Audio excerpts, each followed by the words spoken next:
Shalom, everybody, and welcome to the Yishai Fleisher Show, broadcasting live from Jerusalem to the world. You're a part of it wherever you are. Shalom and welcome to the Pardes Institute, and shalom and welcome to Rabbi Mike Feuer. Oh, shalom, Yishai. It's good to see you. Great to see you today. We have a Torah portion, which is... I've been stressing about how to do this right on the show today. See a little crease between your eyes. Because it's no narrative. It's a no narrative thing, and it's a no nonsense portion. That's right, and we have actually talked about this every year that we've done the show together on this issue. That this is a transition moment. In many ways, it's a grown-up moment. Yes, right? It's a grow-up moment. So, the Exodus happened. You've been fed the little manna. You got the little food. You're happy now. You got your water. You got all your things. You sang a song. Okay, let's get down to business. Here's the law, right? And the Torah portion is called Mishpatim, which are the laws that are laid out. And we have with us today 53 commandments, 53 new commandments that are going to be dealt with in this Torah portion. Just so people can appreciate, there are 3 commandments in all of the book of Breshit. Right.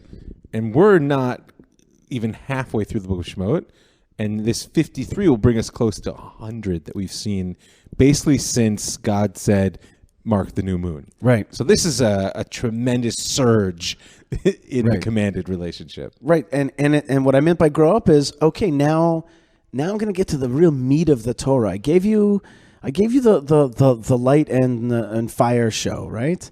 I gave you the drama, the entertainment. You saw it, you felt it, you were there, you touched it. Now we're going to talk about things like your ox eating somebody else's field. That's right. We're going to deal with nitty gritty, and that's what this Torah is also here to tell you, right? So if you're like into Bible drama, suddenly you got to shift a different gear here, and you've got to enter real life. So just before we go on, the world is being plagued right now. Literally, the coronavirus is now going into other countries, into Korea. Did you hear about this cruise ship in Cambodia where they didn't stop anybody from disembarking? And now they started to find at least one person who actually has the virus. It looks like Cambodian sanitation is not up to par. They blew it, dude. They blew it, and it's a multi-continent problem now. It's not really funny, but Israel's barring the gates. Israel's barring the gates, and even America, by the way, I heard that there was some ship that people got off and they sent them home, and all kinds of stuff with quarantines and issues. Listen, the bottom line is that there's disease. What's the scope of it? I'm sure there are listeners right now who are saying, you guys are overblowing it up. It's all smoke and mirrors. Other people say, you don't know what you're talking about. Millions are dead. The rumors out there in social media are rampant, right? And there are crazy videos, and you don't know if they're made up or this and that. You just don't even know anymore. You just don't even know the truth, which is itself the problem, right? Which is weird because we live in the age of ostensible information.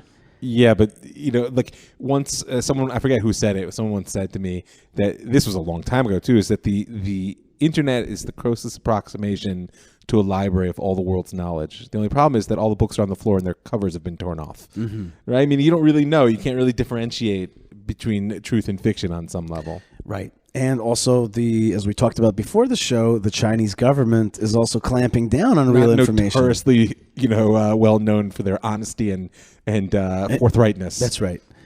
And the only reason I mention this is because I heard yesterday I daven in a Chabad synagogue in the mornings often. And the rabbi there, it's the Chabad, it's the whole Chabad world. We do things according to the Chabad way. Meaning it was like 10:30?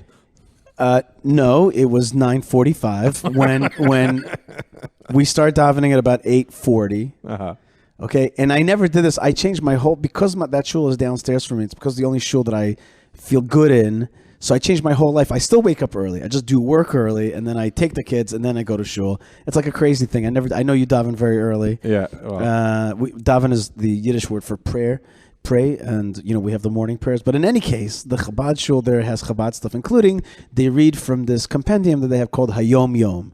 It's it's got a short little day by day, Lubavitch Chabad info second there. And by the way, I'm giving bonus points if anybody can get the song that I just trilled there for you. What was it? Do it again. Day by day. Okay, so hashtag day by day. I don't know that There's one. an irony in there, but we'll leave it to those who know. See, this happens from time to time. It flew right over my head, and I'll have to look it my up. Broadway background. Okay, all right. It's a hint. Okay, that's a hint of why I don't know it. Okay, I don't know Broadway Moving on. songs. Sorry, Yeah. I couldn't resist. It's all good. People love that stuff. So anyway, the Yom Yom and the day by day, it said there are human laws which come as a reaction to life. Mm-hmm. Human laws come as a reaction to life. Sure, we got to clamp down. We got to lay the rules. We got to whatever. The experience shows that X, Y, There's and a Z. need, right? There's a need, and therefore here's a problem, and this is the law. Mm-hmm. And the Yom Yom said, but there are other kinds, the Torah laws, which these are the laws that give birth to life. Yes. Okay? As opposed to laws being born out of life, these are laws that come first, and then they give life. So it's a very important perspective, and I'll tell you, I always think about that actually on Shabbat. There's a line when we pray on Shabbat that says that we inherited, or God gave us Shabbat as inheritance, b'avu v'ratzon, out of love and out of will. The love, I feel like, is a response to life. It's like, you're going to work hard. You need a break. Right. Like, so I'll give you Shabbos. That's a response to the human condition. B'ratzon, but the divine will was such that I'm going to command them to give Shabbat, and that will shape their entire history, will shape their society. Like this inviolate zone here, they're simply going to have to work around it. Right. You know, and you think about how Shabbat has shaped our very existence. Yeah, and last Shabbat in Shul, I talked about how Shabbat is the one commandment that is we talked about on the show, the Kedusha commandment, the holiness, the separateness, and it's also the only Am Yisrael commandment of the 10. It's a collective, right? Right. It's a very special commandment, number 4. And so we have a lot of commandments here that are nitty gritty. You think that they're like laws of Hammurabi as a reaction to life, but that perspective is no. This is going to shape your life, and this is going to give you life. I'm gonna show you how life is to be lived. And it's important. What you're saying is that, of course, there's resonance with the Hammurabic code, right? Because, is that how you say it? Maybe, I don't know. I was making that up. Code of Hammurabi, yeah. Code of Hammurabi, right? Because there's a certain unified element of human life. Right. The difference is that here, well, it's two differences. First of all, here that we have certain elements that simply come from above. The other one is that we can actually trust God, that God has our best interest at heart. I don't actually think that that's necessarily true about Hammurabi, right? Meaning there's a very big difference in a legal code, which is responses to human life, that has a vision of goodness and well-being and potential what the human could be, and other, which is simply a negotiation of power. So let's actually, for a second, riff off of that, which is that, speaking of Hammurabi, the Rashi on the first verse, which says these are the judgments that you should put before them, he says before them, but not before people who's idolaters. Right. And the understanding of that is you're not supposed to run to a secular court. Correct. Or a different nation's court. Meaning to say, if you live in America, we have a controversy. We have a double question. Where our listeners, let's say, live abroad and outside of the land of Israel. So it means don't run to a non-Jewish court, the court of the land. And here in Israel, what if it's a secular court and not a Torah court? Do you run there? Big messy question. There's a rabbi in my neighborhood who is a judge in a Beit Mishpat, in a secular court. In a state-run court. State-run court, right, yes. Okay, right. With non-Torah laws binding necessarily. Which gets messy because there are times in which what the state law dictates is theft, according to the Torah. If you're going to pass a judgment and require person A to pay person B for a certain judgment, but the Torah actually would judge it differently, you're actually committing an act of theft, potentially. It's a quite complex question of how to negotiate that. Okay, so just let's touch on that a little bit, this idea of like that you're not supposed to sell out our laws, and if let's say you're not getting a good judgment, here's the type of cases that we face where you didn't get a good judgment in the Torah court, right? Or the Torah court isn't quite empowered, right? It's just an arbitration court, right. Which is the situation today in the state of Israel when it comes to monetary law. Rabbinic courts can function as arbitration courts, but should a person decide they're not going to pay, there's no sort of legal recourse. You can't call the cops, right? And you can't sequester their wages, you know. But by the way, throughout the Torah career, that you learn Torah and teach Torah, at some point you meet up with a person who's a judge. who studies for not just Rabbanut. No, Dayanut. Dayanut. Yeah, sure. And it's a different kind of person. Oh, it is a whole different level. It's a different type of person. It's a different thing. Yes. Absolutely. I remember in yeshiva when I first encountered it for the first time in my life. Not first, like first. I was like, this is a different thing that this person's doing. He's studying the law, not because it's good to study the law, and not because it's nice to know what God wants. He's studying it to pass judgment via this law. His knowledge of it must be on a completely different kind of level. And by the way, even as someone who sometimes gets asked questions in the laws of dietary laws or et cetera, which is passing judgment on some level, sure, there's still a completely different level of comprehension and wisdom when it comes to uprooting property from one person and giving it to another. Right. But you want to finish that Rashi, because here the question is not simply our laws are better than your laws, so we should stick with the Jewish courts. Rashi goes so far as to point out is that even if you know in the secular court that they will pass the exact same judgment, right, nonetheless you shouldn't go to the non-Jewish court. Why do you think that is? To give honor, or to also bear witness to that this is a godly law. Yeah. And I think he puts this here at the beginning because it's very important you could lose the forest for the trees like that. Right. And so what he's pointing out is that this is not a technical system which is meant to produce interpersonal justice. It is also that, but ultimately this is an expression of the divine will for a relationship with Am Yisrael. So therefore, even if you could produce the same interpersonal result that when my ox gores your ox, that over there in the Brooklyn federal court, they're going to pass the same judgment as they would in the Monsey Beit Din. Nevertheless, if I go to the Brooklyn federal court, I'm stepping out of the covenant and into a personal sort of question of gain and loss. Okay, so we're talking about beautiful ideas here about respecting God, and yet the first set of laws that we're going to deal with is slavery. Yes. What's that all about? I mean, technically indentured servitude. Right. Very good. Okay, good. Right, because of course there are two frameworks for slavery in the Torah. One is even the word itself. The minute you say the word slave, that's one thing, and servitude is another thing. Yes, for sure. I've heard people translate it as slave on other podcasts, and I'm like, ooh, that's not exactly the right word, is it? If one defines slavery as the ownership of another human being. Yeah. So that is not what this is. Right. Although I think it's important to note that the Torah does both recognize and allow for the classic institution of slavery. It was a slave culture of its time. One could make an argument that the sages, as they sort of embraced the Torah and continued to live it through time, essentially legislated the institution of slavery out of existence through the power that was given to them. And that's a longer discussion about why. So people say to me, my students, for instance, if slavery is wrong, which I believe it is, then isn't the Torah being immoral by allowing for it as an institution? So you could take that absolutist stance, but always remember the Torah is not just a divine revelation. It's a means for creating a people and educating them to the divine will. Education is a process. So to eliminate one of the institutions which was a pillar of both social and economic life in the ancient world would have caused a collapse. People couldn't do it. And so therefore it's recognized and institutionalized, but particularly here in the beginning of our parsha, this sort of Eved Ivri, the Hebrew slave. So within Israelite society, the allowance for indentured servitude is a way in which you create a social institution that's meant to take care of the weak as opposed to oppress them. There's two ways in which you can become a Hebrew slave. You can be caught as a thief, and if you can't pay what you've stolen, the court sells you into slavery for 7 years in order to pay it back. Or you can sell yourself into slavery because you're so poor that you can't afford to support your family. Which means that... And how are you... Okay, so you sell yourself into slavery, but then the Torah will lay out very specific laws about how that servant must be treated. So much so that in the end, the sages say he who acquires a slave acquires for himself a master. Meaning the level of obligation that they That's saw. so funny. Just this morning, I had made no connection until right now.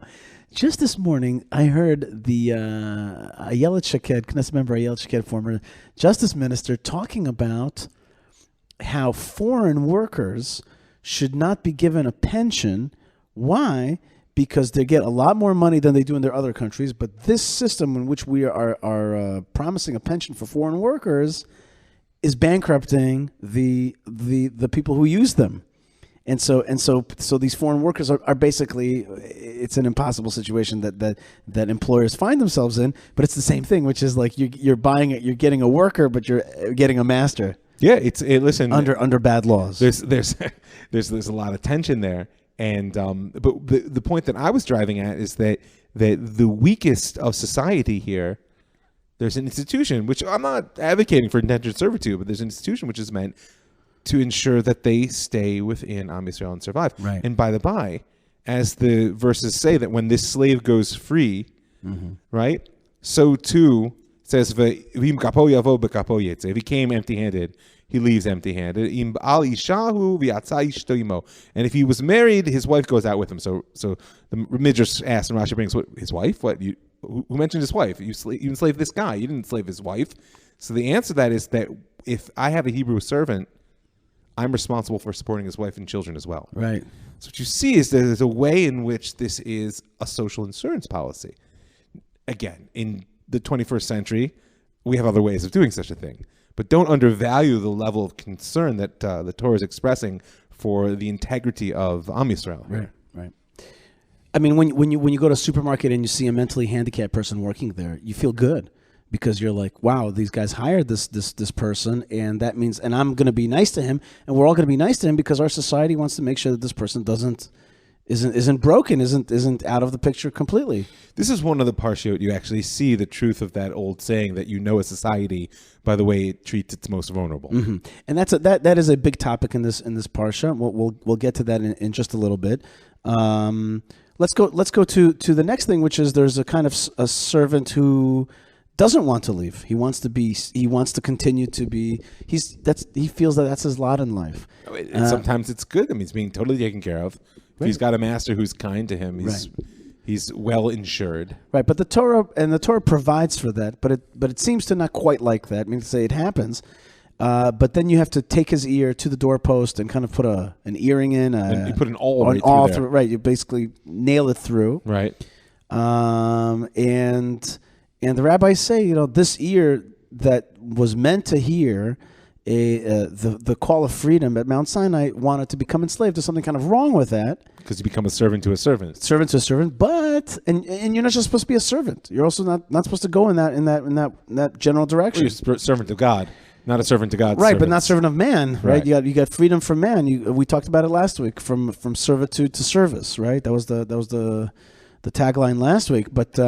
This week we talk about this guy's doing something a little bit wrong. Interestingly, I found that there was a medrash that said that this is actually talking about Moshe Rabbeinu saying, "I love my master, that's God, my wife, that's Torah, and my children, that's the children of Israel. I don't want to be free. I don't want to be separated from them."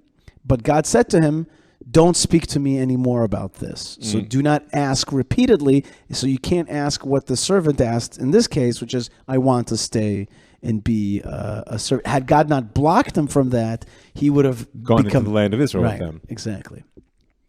Okay, fine. So then so that's that kind of servant. Let's keep going. Let's talk for a second about a few verses down. We're in chapter 21 of the book of Exodus. Let's talk about hitting your parents. Hitting your parents. So here's an interesting thing. It says. I'm laughing because I told my son that we couldn't go out for paintball because it might be a violation of a Torah level prohibition. Okay, let's say your son became a dentist and you needed some dental work. So can you go to him? The answer is a preference not. Preference not, yeah, for sure. Preference not. Yeah. Because he's going to draw blood. Because he's going to draw blood. So the Torah says to you these things. By the way, I've said this on the show before, but I want to say this again. I tell my kids about these mitzvot, these commandments, and then I say to them very carefully, don't think that I am demanding this of you. I, too, am demanded this very thing of my mom that you see me dealing with all the time. So just understand that, this is why I never became a dentist. No, but I want to make that point to them, that I don't want them to think that you're just using the Torah to get one over on them. I'm like, no. Just watch the way I do it for my mom, and understand that we're talking about a chain. Listen, it's a huge advantage of multi-generational family life, and it's obviously the way which the Torah conceived things should be, because that was the way the world was up until relatively recently. So check this out. I have a book in front of me today called Mimayanot HaNetzach, from the Wellsprings of Eternity. And this is a compilation of Hasidic statements from various rabbis on verses. I find it for this Torah portion to be just totally key and helpful. It's got all these little phrases. For example, it says that Elimelech of Lizhensk used to say about himself that he did tshuva he repented for any time that when he was a little boy, like a 4-year-old, and played with his parents and may have hit them. He did tshuva for that, and he did tshuva for being in any way injurious to his mother in the womb. Oh. Okay? As in, I'm commanded not to draw blood. I'm commanded not to injure you. So I've done a kind of sin by being naughty in the womb. I'm just thinking of the level of rough housing that happens in my house. Right. And how my wife hates it, that as soon as the three of us, me and the two boys, get near each other, it's just like whack, whack, whack. So, but isn't that an interesting thought? Yeah. And he did say it's wrong that I was born or anything like that. No, we didn't say that. But he did tshuva for that element in his life. Life is messy, man. Life is messy. That's right. And then you're born, right? Right. Two men are fighting, and guess what? They bump into a pregnant lady, and the baby comes out. If the baby did not get hurt, if the baby dies there, no. If a man strikes a slave, no, it's male not or talking female, about the baby there. That is a huge difference between the Masoretic text and the Septuagint. It leads to a serious split in today's world toward the question of abortion. Mm-hmm. The verse that we're looking at is I'm actually lost place of where I'm talking about 22. 21, 22. Great. Here we go. Let me just get my eye on it. Right? Two people are struggling, and they shove this pregnant woman, and her child comes out, and there's no disaster. Right. So the question is, no disaster to who? To her or to the child? So Rashi says clearly in the footsteps of the sages, no disaster to her. Mm-hmm. Right? Anoshi anesh, right? Then you're going to punish according to the... Why is that so important? Because if it was the question of whether the child lived or died, then we would have a very different stance on whether a child in utero is a life. And this is the source in the Torah for the notion that a child in utero is not a life. Now, that doesn't necessarily mean that abortion is completely permitted in all situations, etc. That's a widespread debate within Jewish law. But it's just critical to note here is that the question of the disaster that's happening here is the woman, not the child. Mm-hmm. The child is a question of monetary law in this equation. The woman is the question of whether it's just monetary law or it's a matter of life and death. Uh-huh.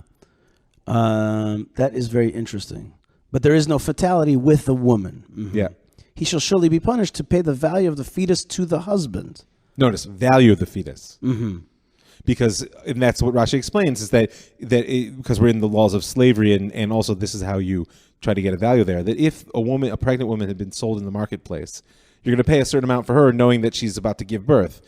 If she's not pregnant, you'll pay less. Mm-hmm. And so that's how we sort of calculate the value of the fetus. But my point is that it's a question of monetary law, not capital Not issues. capital punishment. Very good. Okay.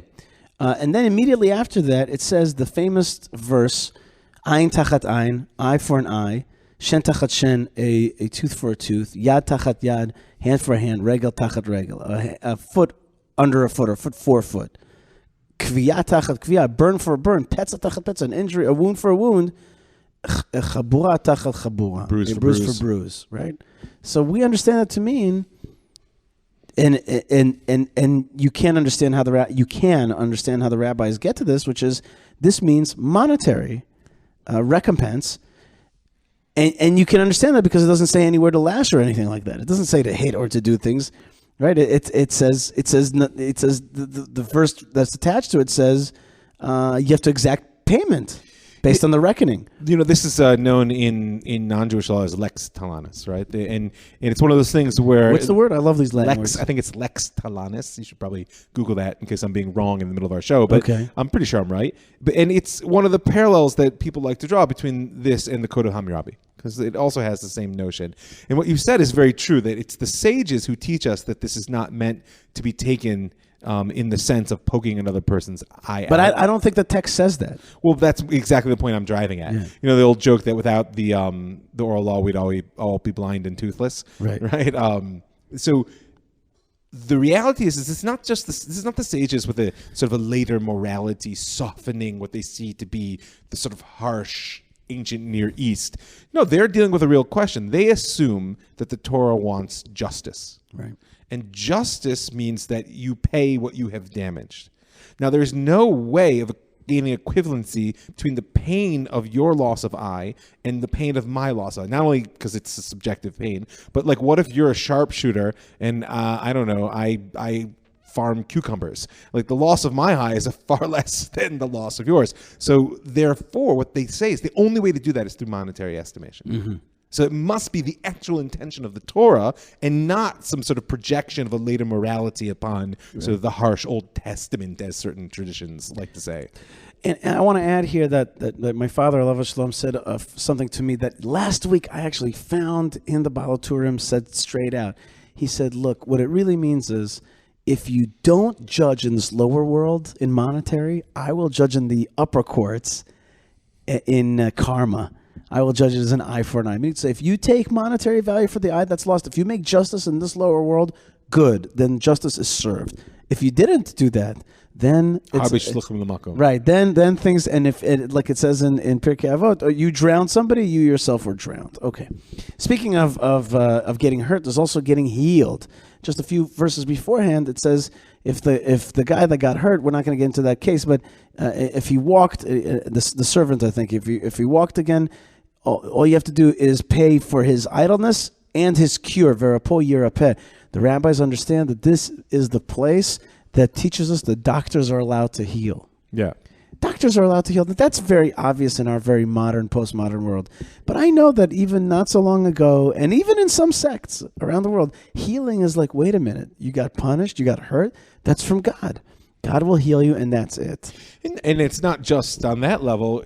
Consistently in modern literature, art, etc., arrogant doctor is a cultural trope, right? Because there's an understanding that like the Gemara says, the Tova Rofim Legehenim, right? The best of doctors is still going to hell. Why? Not because they're helping people, because they think it's them. They think it's about them. Because on some level, like, you look at a surgeon who, I just had this knee surgery, which is a minor surgery, but it's a little bit astounding to me. This guy is just smiling and happy. He's ready to open up my knee and start clipping away at the inside because he's looking at a video screen. It's an astounding level of self-confidence you have to have. Imagine what a brain surgeon is like, and that self-confidence grades into arrogance very easily. And of course, once you're filled with arrogance, there's not much place for God. Mm-hmm.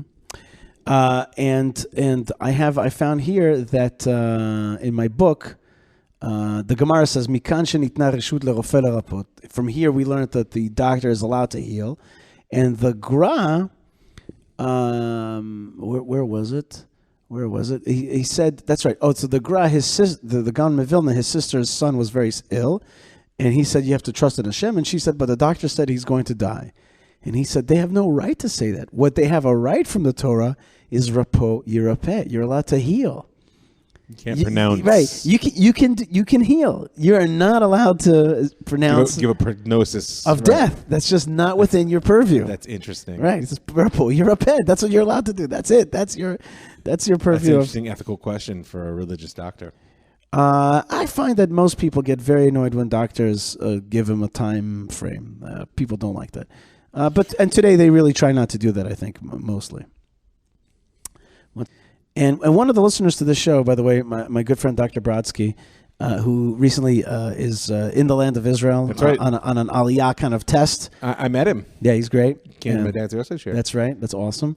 And he says that he told me once that he, sometimes he said to me, well, he's a heart doctor. Mm-hmm. He says, I got it all under control. I got all the right meds, the right docs, the right nurses, I got the right things, and we still lose a patient. And sometimes we don't have everything all together, and it's like, and sometimes a person comes out, and he said, sometimes I feel I'm in a tug of war with the angel of death. Mm. And that I'm trying to tug, and sometimes I win, and I try to tug, and sometimes he wins.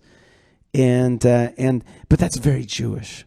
That's very Jewish. Like, my job is to tug away from the angel of death. That's right. We fight for life. That's right. That's a Jewish thing. You don't always win, but you always fight. Right. You always fight. That's and some of the greatest Jewish philosophers and Jewish religious men.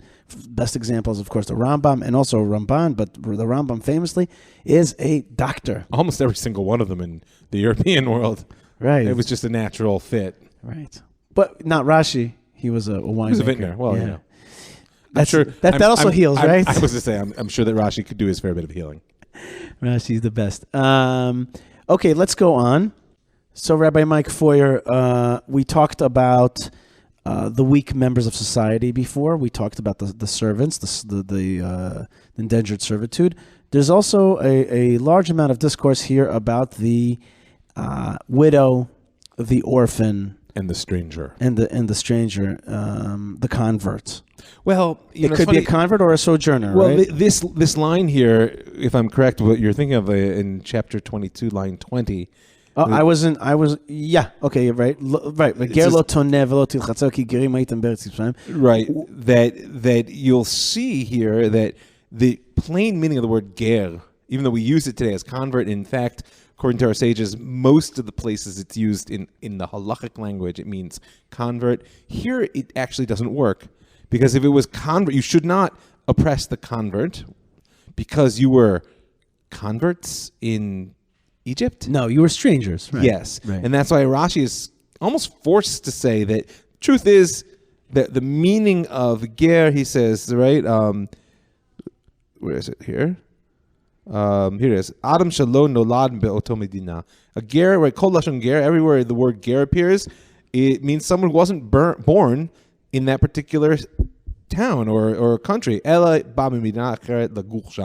they came from somewhere else to live here. Right. So, by the way, this is not a small sort of linguistic distinction because it's a big question in terms of where our responsibility. The Torah says repeatedly, some people say I think 36 times, that one should not oppress the ger. Right. Most of the usages are referring to the stranger. A convert. Oh, a convert.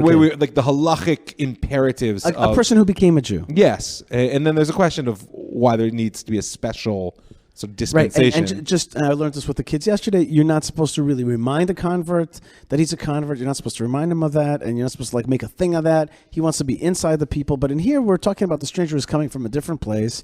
And is therefore vulnerable. And he's vulnerable. That was the word my kids were vulnerable. Like that. Have you tried to get them to say Massachusetts? That is the test to see if your children have gained English fluency. Okay, I'll check that. I have one child who can say Massachusetts. Okay, I'll check that tonight. But they were like, vulnerable? What is vulnerable? What is vulnerable? What is that? And we were talking about what vulnerability means.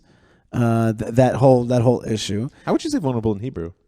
Right. So yesterday I said to them, adin, pagia. Pagia is like somebody who can be easily injured or pagia, I think is probably what I would go for.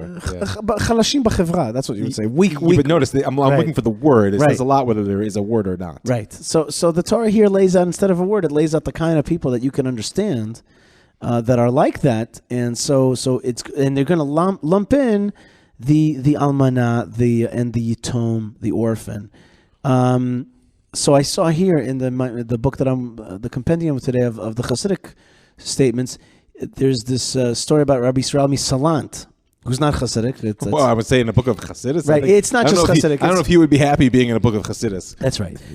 But this book brings in the Gra and the Chassidus. The Gra for sure wouldn't be happy. Right, and it brings in the Musar movement folks. But still, he's baking some matzah, and so the other students ask him, how do you make the matzah kosher, mehadrin, what do you call it? Best of the best. What do we call the matzah? We call matzah shmura. How do you make it really shmura matzah? He said you got to make sure. You see that lady? She is an almanat. See the lady who's rolling the dough there? She is a widow. You got to be nice to her. And if you're not going to be nice to her, it's not going to be matzah shmura. Okay, that's what he said to her, and he said to them, because you don't know how important it is, the issue of making sure not to oppress the weak members of society. By the way, another weak member of society is an oleh. A person who's come to the land of Israel, even from America. From America, that's sure. Right. You know what I mean? People that come here to the land are strangers. I'll never forget this. I'm ashamed to tell the story, but what happened was, I just made it to a new town in the land of Israel, and I just called the nurse and it late at night because there was some serious problem for the first time, and her husband picked up the phone, and he's like, "You know perfectly well not to call us, blah blah blah blah blah." I'm like, sir, I just got here today. You know what I mean? I got a problem, and I don't know who to turn to. And that's why I'm calling you today. Don't yell at me. You know, like, don't be careful, because you don't know who you're dealing with. Sometimes somebody's a weak member of society. Have that gentleness. Yeah. You know, also in driving, the person who's in front of you and you're honking because they're going, you know, 25 and an 80. I don't know what, you know, and like be careful. Or only 80 and an 80. Right, because that person may very well be an orphan. That person may be a stranger. A lot of times when you're driving in a new road down in a town that you're not usually in, so people are honking you because you don't know where to turn. Right. Exactly. And you just want to turn around and say, "Hey, I'm not from here. I'm not from here." I remember I was once pulled over by the police in Florida. I know exactly where. And I was like, I didn't know that there was, like, this was in the days before Waze. I didn't understand that there was a turn and then another turn exactly. So I was in the wrong lane, and I got a ticket for that over in. You know what I mean? I didn't make the turn. You know what I'm saying? I didn't make the wrong. I didn't make the turn. I kept going in a turning lane. Yep. And she pulled me over. I mean, down in Florida, she had the lights on me. I thought she was going to shoot me. Right. I was like, "Lady, you're happy you're white." I'm just a Jewish guy. I'm just no. She happened to be black, and in any case, it wasn't a racial thing. It was like a Florida thing. Yeah, it was like, they were going to South. Right, exactly. We're in a forward position here. She had the light onto my car like I was some kind of criminal. I'm like, I'm just a Jew boy from Israel here, okay? Just made a wrong turn. Just made a wrong turn. Or failed to make a right turn. Anyway. So what were you going to say something? Nah, that's it. Okay, Beseder. So fine. So be careful with the weak. Be careful with the weak in your society. Okay, let's just deal quickly with loaning money. This is the... I'm more than happy to receive. Right. So it says, Im kesef talveh et ami, et ha'ani imach, which means if you lend money to my people, to the poor amongst you. Mm-hmm. And the im here is considered the only im. That's 1-4. 104, is that it? Yeah. Oh, really? Because look at the Mechilta says, I found the Mechilta says, Kol im shebatorah reshut chutz mizeh. Maybe it has another list of 4. Chovahi velo reshut. This im, in any case, this im certainly, it doesn't mean Actually, Rabbi Shmuel says chutz mishalosh. Rashi brings, it says, Kol im ve'im betorah reshut chutz mishalosh. Okay. V'zeh echad mehem. Okay. Right? Except 3 of them, this is 1. And anyway, the Mechilta says a little different. Doesn't matter. The bottom line, this im, which usually means if, this means like when. Right, it's not a contingent statement. Right, like you when you loan money, and it's important that people know that it is a separate mitzvah, right, to loan money to those who are in need without interest. Without interest, that's right. I mean, giving tzedakah is its own mitzvah. It's a beautiful thing. But if you want to fulfill all 613 mitzvot, you should always make sure that you give money, you loan money to someone, right, and don't expect interest. That's right. And they have in our beloved Israel, and also in Jewish societies around the world, free loan societies. And I knew Professor Chafee, alav shalom, here in Jerusalem, who had started, and I had interviewed him 2 or 3 times we've spoken about him before, right? And you know that their organization's right next door here. Is it? I would like to visit them. Called Ogen, which is a terrible branding move. Ogen means anchor. Right, means anchor. But you look at that, you're like, I don't know what that means. Israel Free Loans Association. Yeah, Israel Free Loans Association. I knew exactly what that meant. Right, exactly. Yeah, exactly. So classic bad move. Marketing is a really tricky business. They should have called it Haagen-Dazs, and that would have made it. Okay? People have been lining up. You know what? You know that Haagen-Dazs doesn't mean anything. No? It's not. They literally made it up. Okay.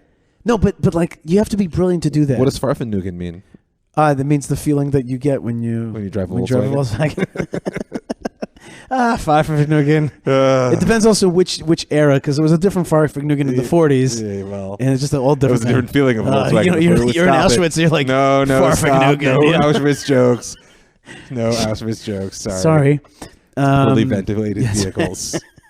Oh. Okay. We cut that part out? Okay. No. Remind me later. Anyway, Farfennugen, name of the show this week. I remember Professor Chafee told me that they started, I think it was with $40,000, and then at some point it was like 100 million shekel, like $30 million of recyclable money. No. And people would just, well, how did that happen? Because people kept saying, I want to donate some money, a grant for you to use within this free loan society. And he was an economics master, this Professor Chafee, and he was an old man by the time I spoke to him, but he really like understood the whole system, and he was a religious economist and just was able to that mitzvah is a this is a classic case of being mizaket rabim. Right. He brought tremendous merit not just to the people obviously receiving the loans. He wasn't bringing them merit, he was actually helping them in a practical sense, but he gave tremendous merit to those of us who were able to give him money because it's a separate mitzvah. It's a special one. That's right. Okay, one of my favorite mitzvot in the whole Torah is found in this week's Torah portion because which one? I don't want. We should actually not say. We'll have people write in and think. What do you think Yishai's favorite mitzvah is? Or at least hit pause right now and choose. Yeah, think for a second. But I will tell you this: there is little written about it, and it's not one of the most beloved commandments in the Jewish pantheon. What do we call it? Decalogue. We don't call it a Jewish pantheon. Oh no! What's the word I'm looking for? Like the codex. Corpus of Jewish law. It's not often discussed. My wheelhouse is definitely spinning. All right, what do you got? This is one of my favorite commandments. It's 22 verse 27. It says, "You shall not revile a judge nor curse upon a chieftain amongst your people." One. Right? I think I knew this. You're not supposed to curse your leaders. Oy, Am Yisrael. It's just not a beloved commandment. You know what I mean? We like to go the other way, and I've never really bumped into a Gemara that talks about this one. I haven't. It's just not often discussed. It's like swept under the rug a little bit there. You're not supposed to curse your leaders. What do you want us to do here? You met the Jews? How am I going to sell a newspaper around here? Right, you know exactly. I mean? But it is true. What would you do on Twitter? It's true. And by the way, I think that this should be read: the leader that you like, you shouldn't curse, but the other guy. You could like Bibi, he's all right, but Gantz, yeah, he's or the other way, of course. All right, like Bibi, we got to get rid of Bibi. He's he's done this, that, or the other. By the way, I saw an interview I saw 2 times on Twitter yesterday. The Bibi channel went live. Bibi channel. The fact that there's a BB channel just says there's something wrong with the universe. It's a weird thing, but Twitter has a lot of live stuff, and it's very easy to watch. It's just a good technology. I think because I don't like Facebook. I'm one of the weird people. I've never liked Facebook, even though the Kodesh Baruch Hu has blessed me with some followers there, but I just don't love that interface. It's just, but Twitter I always liked. Anyway, yesterday I saw BB twice. Okay, and first he was speaking to Russian Jews, and then he was on Channel 20, and I was like looking at him, and I was like, why do you look so chipper? Why do you look so young, chipper, and vibrant? Aren't you like reviled by a third of the fact country? That they just fixed a date for his right? Don't they want his court date 2 weeks after the election? Don't they have a tree hanging for you, waiting for you to hang somewhere? They're definitely polishing up the sword. Right? Are they gunning for you? And aren't you in a third election cycle? Which by the way, according to the polls, is not so great. Gonna produce the exact same thing. So how is it that and aren't you like a prime minister of a really cantankerous people? That one's for sure. Like, I don't get it, because you're not supposed to look this chill. He just looks so just in control and in a good mood. His face didn't have lines. His eyes weren't red. I'm like, why do I look tireder than you do? What is that? You don't have the kind of cash to put into how you look. He goes, and they asked him that. And he goes, I sleep every night. I sleep 6-7 hours every night. That's what he says. He goes, the red phone wakes me up, but I go back to sleep. That's what he said. Yeah. Shoot him. Don't shoot him. Yeah. Whatever it is. And what do I care? Yeah. and I was just ice cream. Yeah, you can get us ice cream. Yeah, exactly. No, they don't wake him up for that. But the point is that you know what? Don't be careful. Be careful. Do not curse your leaders. Do not curse your leaders. Treading on the edge of a Torah level prohibition. That's what I'm saying. That is the truth. It's not a beloved prohibition of the Jewish people. It's so much fun though. Exactly. And yet you're really not supposed to curse a judge and a curse amongst and. Listen, all joking aside, and this is actually critical. We see right now, both in America with President Trump and here with Prime Minister Netanyahu, be careful, sort of like taking out one's personal, or even political ideological differences, right? Because what you end up doing is undermining the structure that holds us all together. That's right. And here we haven't tearing that speech was exactly. To me, we that haven't quite was reached that point, but I fear for the American Republic, the level at which the institution of the presidency has become eroded by everybody's behavior. And your example of Speaker Pelosi tearing up the speech is like that was kind of the last straw for many people. I thought to me it was like, wow, that's forget Trump, forget him. That's like the institution of the State of the Union and et cetera. In any case, it wasn't a beautiful thing. But here in Israel, we do it as well. And interestingly enough, just a few verses later, it says very beautifully. It says, "You shall not put. You shall give me the firstborn among your sons. You shall do the same with your cattle and your flocks." Even what is it? 7 days. Excuse me.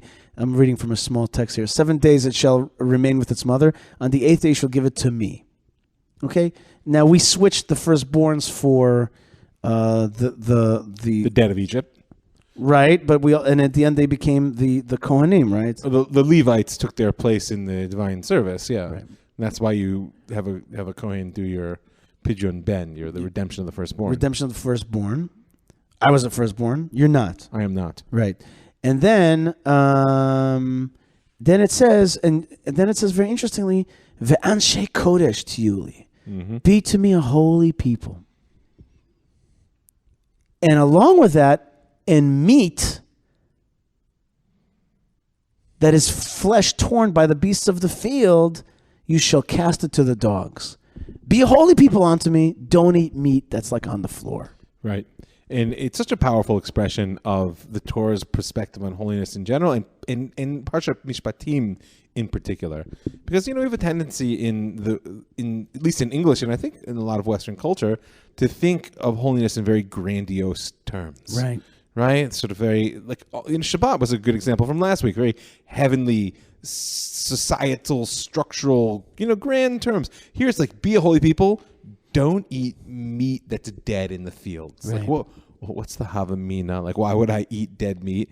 And the answer is, well, people do all kinds of things. And your animal response to potential food, something which is desirable, right, is the place to test whether you're truly committed to that relationship of sanctity. Like something as simple as if you keep kosher and you go out to eat with friends in a non-kosher restaurant. And I've had this experience many times, and I'll just have a glass of water or maybe a beer or something, it's fine. But people will say to me, like, oh, how could you not eat this? Like, they're eating all these fancy meals and this. And my answer is they said, don't you, is it just, does it look gross to you? Like, no, actually it looks quite tasty. But what am I supposed to do? Like, that's not who I am. Right. That the demand of holiness in this moment is to simply say no. Right. And the demand of holiness might be the court that you serve in, or it might be the type of clothing you wear, or it might be, who you marry, whatever it is. But that holiness is a daily lived practice. Right. And if I eat in that, I'm going to also injure another deepest yearning, and that is to be close to God. Yeah. If I eat this, I'm somehow tainted. I'm somehow lowered. I'm somehow cannot stand at that height that I was before. I'm somehow become somewhat repugnant to God. There's something about it which is base, which is low, which is like the animals that are in the field, right? Like you are the flesh in the field. Well, I think there's that. You are what you eat. Yeah, and I think there's definitely the implication in this verse, which is give it to the dog. Right. It's like. And the dog is a beloved creature. He's a beloved creature. Rashi even says, why the dog here? Because it didn't bark when we came out from Egypt. God doesn't hold back the reward from any creature. Right. Nevertheless. But you're not a dog. Exactly. Right. You're not a dog. Don't be a dog. There's a difference between you and the dog. And that's what it means. Anshe Kodesh. You got to be people. But a holy people. Holy people. That's an awesome, that verse itself is an awesome teaching verse. It's a good one. For like what the heart of Judaism is. Yeah, and it's a big challenge for the elements of Judaism that don't see the connection to God through law. Mm-hmm. I want everybody to that's exactly right. And I want everybody to please, when you get a chance, open up Exodus verse 22, Shmot Chaf Bet, verse 30, verse Lamed. I want you just to look at it. I want you to look at it and think about it. V'anshe kodesh tiyuli, be for me a holy people. Ubasa basadeh trefa, a flesh that's laying in the field, the dead flesh in the field. Lo tochelu, excuse me. L'kelev tashlichunoto. Do not eat it. Send it out to the dog. I want you just to think about that. Really, the difference between in that. If you think about it, in that there are actually 4 characters in that phrase. The Jewish person. There's 5 characters. Look at this. There's the Jewish person. There's me, God. Mm-hmm. There's the flesh in the field, mm-hmm. and then there's the dog. Right. And then there's the field. Excuse me, the field itself. That's the 5th. There's a field, and there's all these like objects in this thing. Like, you've got to raise yourself up from field to dead animal to dog to be human beings to serve me. Okay, it's an incredible verse there, and I think it'll teach us a lot.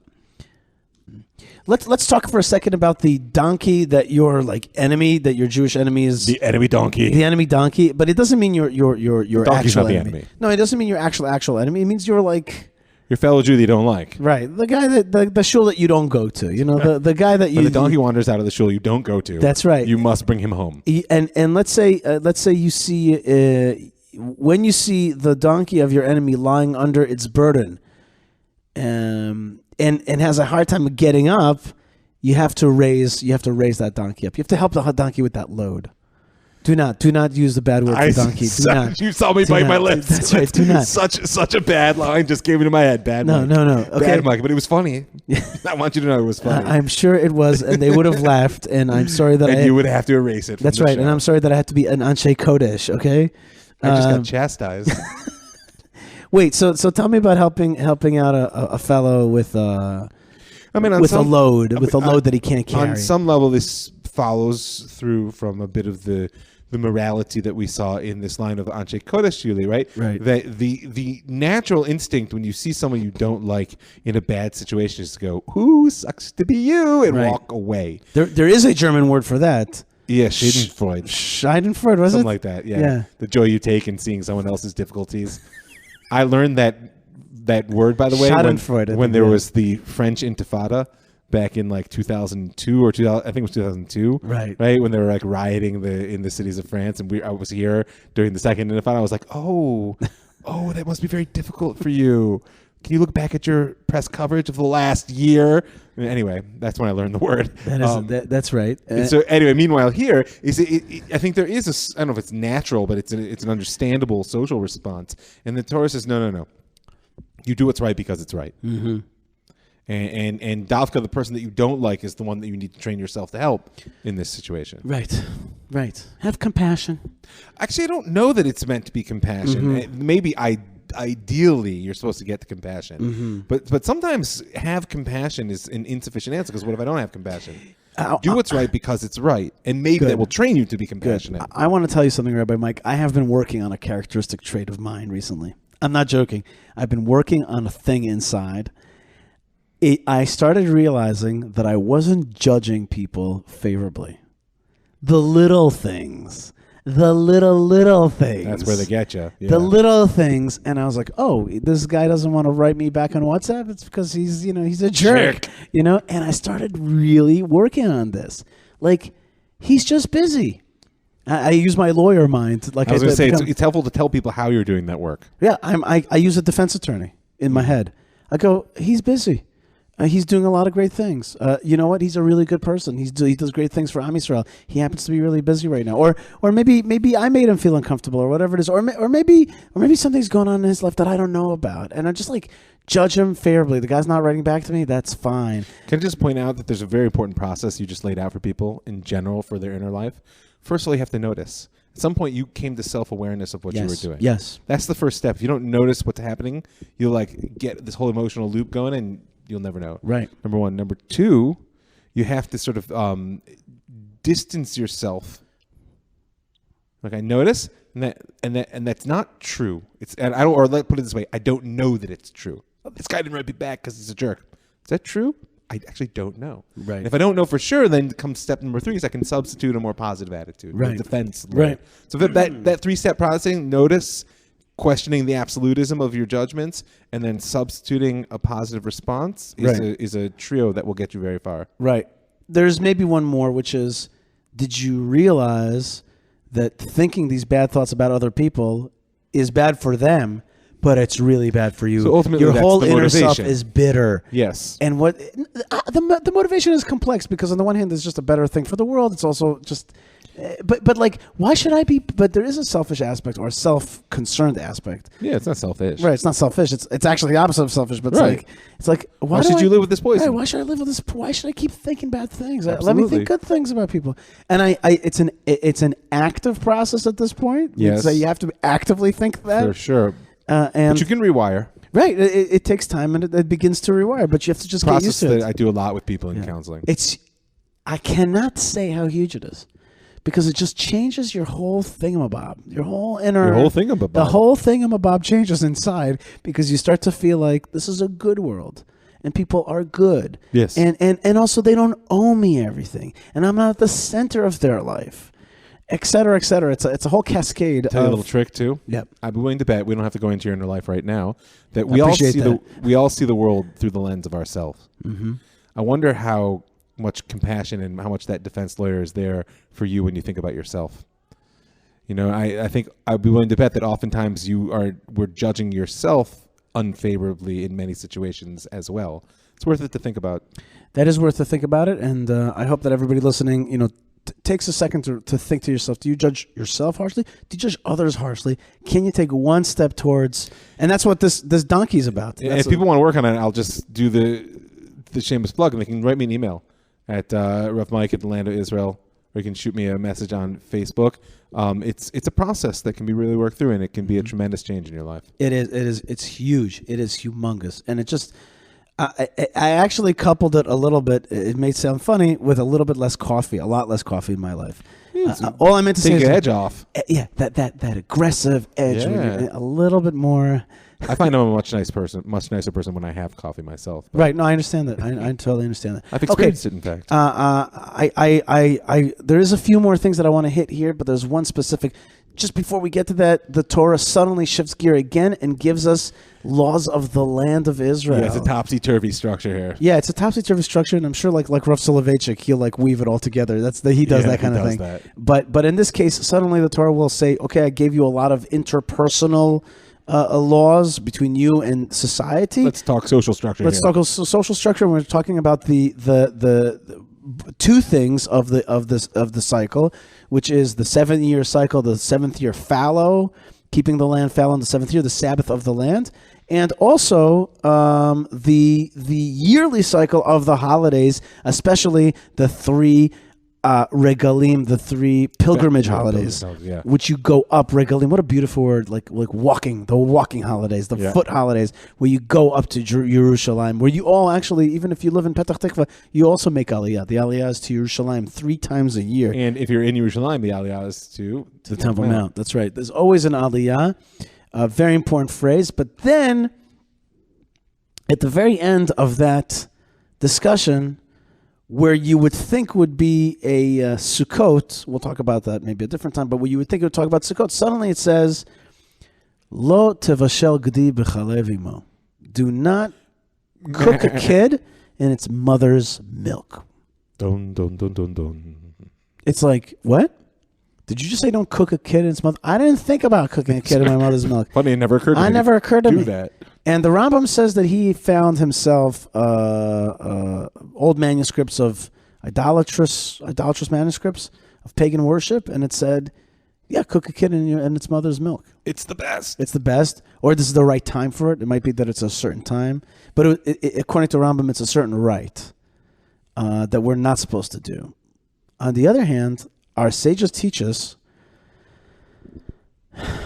that we're not supposed to eat meat and milk, cook meat and milk, or enjoy a product benefit of meat and milk combo, as in selling a meat. I said to my kids yesterday, imagine if mommy made a steak with fluff, with milk fluff on top, and sold it to the Arabs here next door. Why not just go for cheeseburger? I don't know. I was being creative. Cheeseburger. Imagine if she sold the cheeseburgers here to the Arab village next door. That's illegal. Okay? It's a real question. Can you work at McDonald's? Can you own stock in companies that deal in milk and meat? These are like real questions. You know what? I actually did. My kids asked me that. that? What if you own a supermarket? Ooh, they asked me that yesterday, and I was like, I don't know. And I was going to call Rabbi Shimshon, and I didn't have time, and I don't know. I don't know. Meanwhile, you sold all your stock.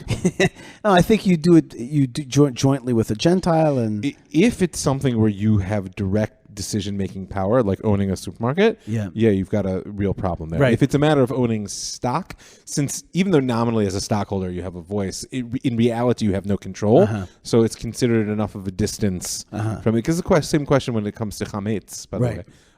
But I just want to point out that you said the sages teach that. It is critical to note to people that they teach that because it says this phrase three times in the Torah. That's right. The prohibition against cooking, the prohibition against eating, the prohibition against any benefit, which just begs the question of the meat milk combo. Now I wanted to stop and discuss it with you a little bit more, so I'll ask for you for another 5 minutes on this. Sure. Because I don't know if people know how Jewish, how centrally Jewish the meat and milk thing is. How huge it is. Depends on which people you're talking about, I guess. No, come on. It's definitional in the way we live. You said I don't know if people know. Yeah. Like maybe like Christian folks and other folks, they might not understand what we mean, that we really have separate dishes. We have often, not everybody, but we have the two sinks. We have... Go further. You say... We're going out to dinner tonight. Oh, is it a meat restaurant? That's right. Or a milk restaurant? That's right. Like, think about that for a second. In a I have non-kosher situation, there's no such thing as a meat or let's milk explain restaurant. that to people. I just want to make sure that everybody gets what we're talking about. If you ate a piece of meat, then you're not allowed to drink milk or eat cheese, etc., for at least, for most people, 5 hours. Depending on your tradition. It can be. Some people hold 1, some people hold 3. But most today in Israel hold 6. Where you got the 5 into the 6th. 5 and 1. Oh, we're gonna argue about that later. Yeah, we're gonna argue about that later. In any case, see, there you go. That's fine. But many people 6 hours, but certainly 5 plus 1, 5 into the 6th hour, whatever it is. And when you read the Talmud on it, it's like Nixa Shaka Kula. I'm sorry, I'm getting upset about this. It's now. like it doesn't seem in the Talmud that it wants you to have such a separation at first when you're like... No, it's very clear what it says in the Talmud. It says it's Suda Achrita. Right. It's another meal. And what you get, the reason you have those types of divisions, is part of it is simply cultural. Like what really constitutes the next meal? Is it what's called Silek Ubirech? Like you just clear the table, make the bracha after the previous, and now it's the next meal. Mm-hmm. That's the technical issue. Mm-hmm. Or is it, no, like socially speaking, for most of history, people ate 2 meals. 1 in the morning and 1 in the evening. That's a 6-hour separation. Mm-hmm. You know, so Suda Achrita. Okay. The bottom line is that, just for lay folks, the bottom line is we have a humongous separation between meat and milk. This is a central facet of Jewish life. Yeah, it goes back to this idea of the laws which are commanded in order to shape life. Right. This is perhaps the quintessential one, like you're saying. Right. It's like this here, I'll shape your kitchen, I'll shape the rhythm. I can't tell you how many conversations I had with my daughter. When she comes home, she's like, "What's for dinner?" And I'll tell her, "Oh, we're having chicken." She's like, "Okay, I'm gonna have coffee now." Right. It's like That's right. The whole rhythm of life revolves around it. So I was talking to kids about this stuff, and then I said to them, "Okay, but I have a good one for you about how to think about this." And they got excited. I said, "I really have a real good one, so pay attention. Lend me your ears." I said to them, I heard this from the Chabad sources, but I think it's out there. I saw it here in the book in a different source. Meat and milk are 2 opposite energies. I asked the kids, I said, what is milk? What does that represent? They're like kindness, goodness. I'm like, why is that? It's motherly. It's mother's milk. Milk, it's a kindness. It's giving milk to a child. It's a sweetness. There's nothing... Warm milk before you go to sleep. Right. But there's certainly nothing injurious in it. It's a white. Its color is and it's renewable. It's a renewable. It's resources. renewable. It comes back again, right? And it's just this motherly good instinct of kindness. What is meat? Meat is death. Meat is red. Meat is harsh. Meat is judgment. Meat is murder. It's a type of murder. It's a killing. That's for sure. And those 2 energies cannot. They need to be separated out. The 2 shall meet. They don't coexist. These 2 energies. They're if you think about it, meat and milk are the opposite. When you have meat, you can no longer have the milk. Right. If you one or the other. Right. That's it. It's like it's really they are not coexistent things. That's interesting. Maybe that's why it's specifically phrased as the prohibition of a calf in its mother's milk, because you might think you could have both, right? Because the calf produced them both. The mother produced them, but she produced a calf and she produces the milk. Yeah, you can combine them. See, they both come from the same place. The answer is no. That's a unique situation. Oh, wow. And therefore, we're going to phrase it in that unique situation to teach you actually how separate they ought to be. I like that very much. That was well said. That's great. That's great. I really like that a lot. And but by the way, in pagan societies, like in places like Africa, to this very day, you can milk a cow, then you make a little scratch in the side of its body. You put the cup, blood. You mix it with blood, you drink it. Okay, and those a hearty mixture, right? A hearty protein shake. Right, but God says, "Don't do that. Do not drink the blood. Do not mix these things." That's a triple whammy. Right, it's a triple whammy. Right, that happens. That's blood, and it's part of a living animal. But those societies, in the end, disappear off this planet because God does not. He does not. That is not. Well, that and colonialism. That and colonialism. Sorry, I couldn't resist. You can't blame the end of tribal society on milk and meat. Sorry, I'm not willing to go there.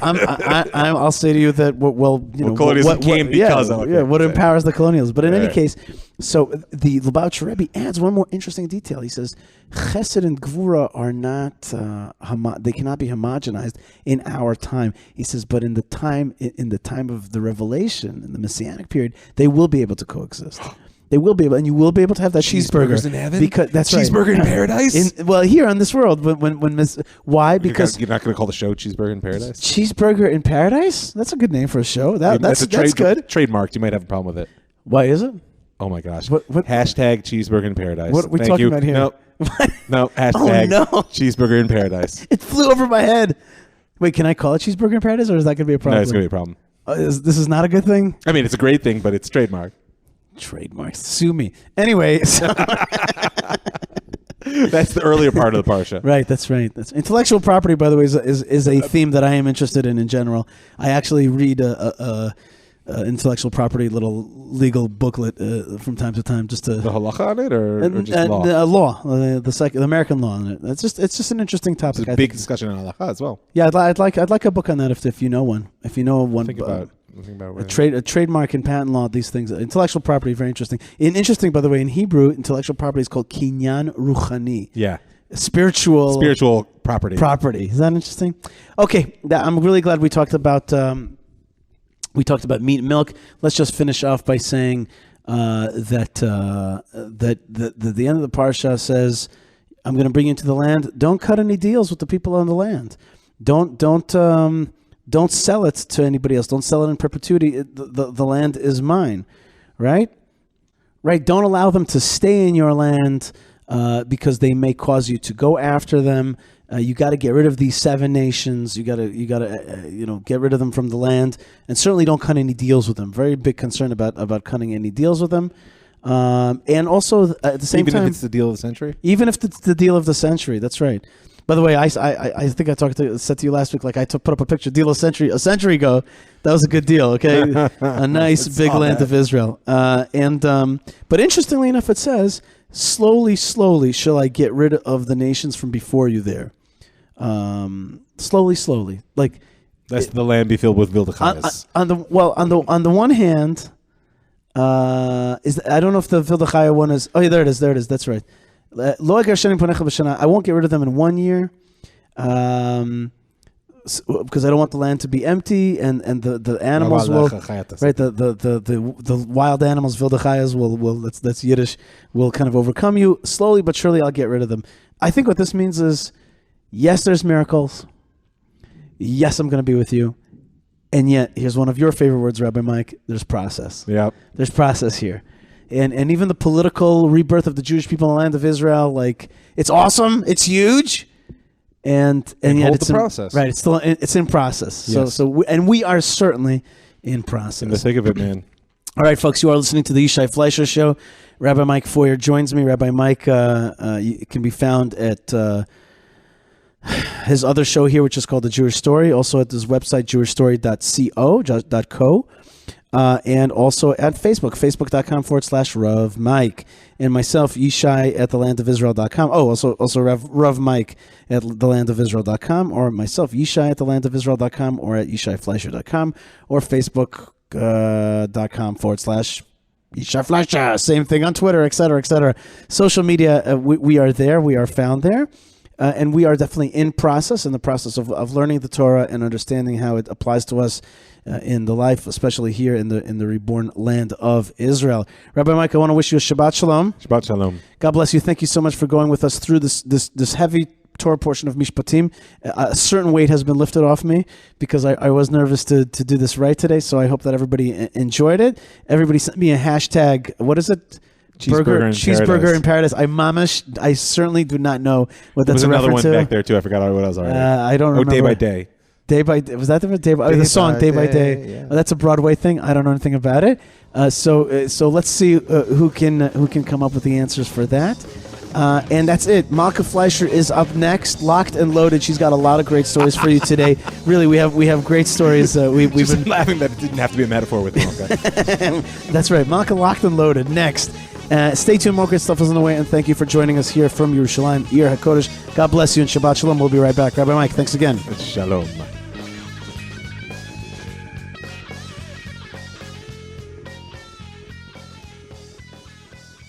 One who doesn't respect and value his past is not worth the honor of the present and has no right to a future. Well, I promise you that I respect and value the past, and I please God would love to see honor in the present, and I know that all of us have a right to the future.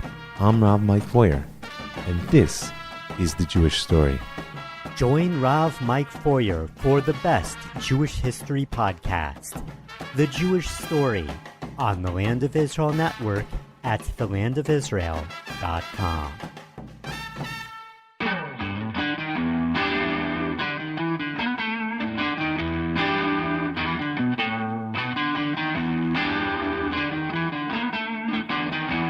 All right, folks, we're back here on the Yishai Fleisher Show. This segment broadcasting from Judea, and that means that we are in the home of Malkah Fleisher, our beloved. Shalom, Malkah. How are you? Hey, Yishai. How are you? I am good. It's been a long day. It's been back to rain here in the land of Israel, which is happy about it. I am happy about it, and keep being happy about it. Yeah. Some people still happy. Some people, like in my family, suffer a little bit from like gray. Like grayitis, sun deprivation, depression, whatever it is. Yeah, shtickle a little bit, but I'm okay with it as long as I know what weather is going to be. If I expect sun and it's going to be rain, then it can mess me up. But if I know like it's supposed to be rainy, I have a weird thing where like if I can prepare my mind for it, then I'm totally good with it. Right. In the summertime, I'm always like, ugh, if only it would just rain. Yeah. And I'm like, I like winter. I like sweaters. I like the cold weather. I like the fall. I don't mind all the weather and stuff like that. But there have been like in the last like 2 weeks, there have been like 2 days of sun. And I've been enjoying those 2 days of sun. Yeah. Like I go outside. I don't know if you saw when you were a kid in like middle school or high school, there was like a period when they were showing these like funny movies about like kind of like dystopian future. And there was this, I don't know, they did this in my school. I don't know what was going on at that time. I didn't see dystopian movies in my school.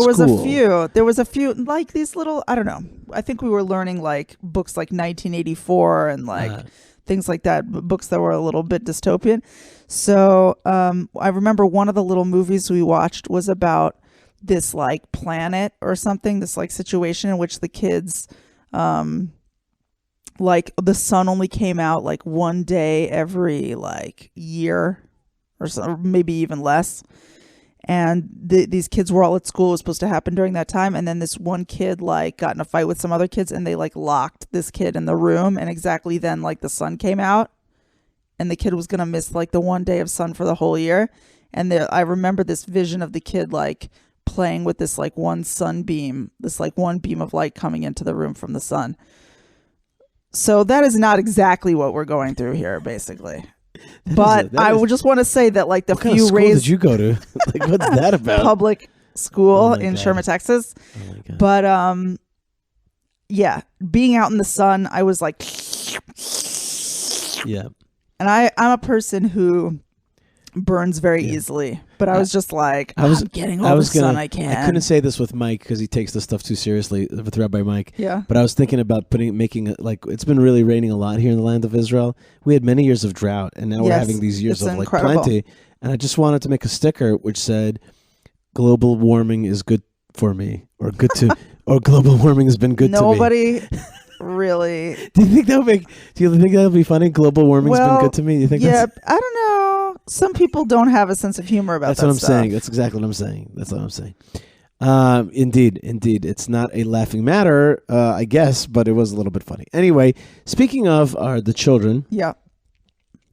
This week, were we talking about the children? Yeah, you spoke about these children who were like, the with kids the sun with the rays. beam light. Yeah, that was a really. Yeah. As you can see, this dystopian reality, by the way, deeply affected me. Now you are hearing me like unburden my soul about this one time that they made me watch this horrible. Yeah, I never heard this thing. Horrible story. Yeah, I know. It was very sad. Wow. I don't feel better having talked about it. But it usually, you sometimes have to let the sun in. Malkah. Yeah. This week I drove out of town here, and the kids of the town were all lined up on the street and all wearing like orange bands and the flag of Israel, and it was because there was a countrywide and certainly in our town and here in the Gush Katif region a area wide remembrance of the Gush Katif communities in Gaza, the Jewish communities in Gaza, which were evacuated or what's the other word? Expelled in 2005. And you and I were there. We were down there. Right. By the way, I still have a treasure trove of photographs. Right. If you remember, we had a little I have a bag of sand. And I remember we had a little Canon camera that we got, like it was like a refurbished little Canon camera. Right. And I had 2 batteries, and everywhere I went, it was like kind of slung on a pouch. And like I just took a lot of pictures. There's hundreds of pictures from Gush Katif. Yeah. Hundreds of pictures. And, very strong memory of that. And I had this internet card, which was like this rare thing at the time. And we would send it out. That was the way What's we an connected. internet card? It was like a USB that connected to the internet. I don't remember that stuff. That was the way we sent out stuff. That's how I sent the pictures from and what did you stick it in? It had its own machine? No, we had an IBM laptop. We had the old IBM. Oh, and it goes into the... It was a USB card. Oh, yes. The thing that gave you internet access. Yeah. And it was like a little tiny antenna stick. Yeah. Yeah. When we were living in Gush Katif, we had no hot water. No hot water. No refrigeration. Oven, no refrigeration. And that's where we also met our good friends, the Brenners. No furniture. We came into a house which had been used for paintball. I had to sweep it out. Right, and there was of sand. And I remember the first time paintball pieces. There was just cold water. The house was not turned on. Which was, speaking of sun, not so bad given that Gush Katif was scalding, boiling hot. It was in the summertime / humid, which is like a Jewish girl's worst nightmare. Frizzy hair. You got the frizzy hair, and it's hot. You're schwitzing. Schwitz. Yep.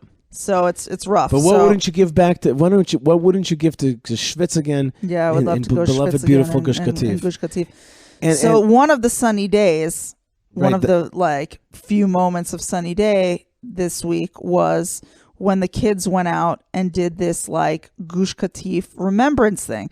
Now, I didn't know that there was a Gush Katif day in the education system. I want to look into it a little bit and find out who got this done, because it's very interesting, right? It's like it was a government decision. It was a government policy decision to do this what they called at the time the unilateral disengagement, but what people like you and I called the expulsion from Gaza of the Jewish communities. And so because it was like a policy, like it was like there must be a better word for this, but it was like a government decision to go do this thing. I think it was the fact that they have now ministry. It was probably an education the fact ministry. that they have now a Memorial Day, which is not meaning to say, what is the memorial for? It's not like, yeah, we did this thing and it was really great. It's like, we did this thing, it was really horrible, here's what happened to the people, it was a bad decision, it was a bad decision on many levels, and like, we remember Gush Katif and we're going back there. Like, there are pictures of signs from the school that are like, Od Nachzor L'Sham, and the old flag that used to be the kind of slogan and emblem of the time, which was Eretz Yisrael la'am Yisrael, the land of Israel for the people of Israel. And you know, it was interesting, Yishai, because you and I didn't have kids when we went down to Gush Katif. Our oldest child is 12 years old, and the Gush Katif expulsion happened 15 years ago. Mm-hmm. So we were the kids. Basically, we were like kind of the kids who were protesting in Gush Katif. And in our naivete, we went down there thinking that we could, and in our like innocence, really, we went down there in the hope that we could prevent the expulsion. And there were a lot of like-minded people who came down too. And, you know, hindsight is 20/20. I think we could have done some things differently. But anyway, we couldn't really stop the momentum of this train that expelled the Jews from Gaza, and it was very, very painful. Our own country doing our own country, and it was like I was saying to others talking about this thing. It's really the closest that Israel came to a civil war in a long, long time. That the Jewish people came to really having it out between each other in a long time. That didn't happen, and I guess that's for the best. It happened on a mini level. It happened but it didn't happen. At Amona, it went down. I was there. I was also at Amona. We were at Amona together. Were we at Amona? That Amona. No, that was horrible. No, I don't think you that were wasn't there. a civil war. That was the police attacking a bunch of protesters.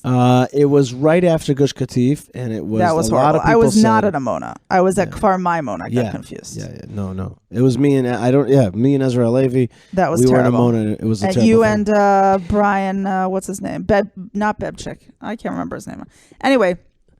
But you know what? The point is, I wanted to. The kids. They were celebrating this thing. So they were remembering this thing. So yeah. So what I wanted to say is, first, I decided that I'm going to go out to the street. A little announcement was sent out in town that all the school children of the town are going out to the street to do like a Gush Katif memorial, a link chain, like a holding hands. The technical chain linking didn't actually happen. But the kids did line up all along the street, and I decided I wanted to go out and see it. So I went out, and I walked down the street, and I saw these kids, and I got to tell you, Yishai, it threw me back 15 years, like for a few good minutes, to see these kids on the sides of the street wearing these orange like little wristband things and stuff that were the orange was the color of Gush Katif, and it was kind of the branding, I guess, because Gush Katif is a sunny place, like we talked about before. Speaking of the sun, it was so they used the orange sun and the orange bell peppers that they used to grow in the hothouses there. And for a second, it was like really emotional for me.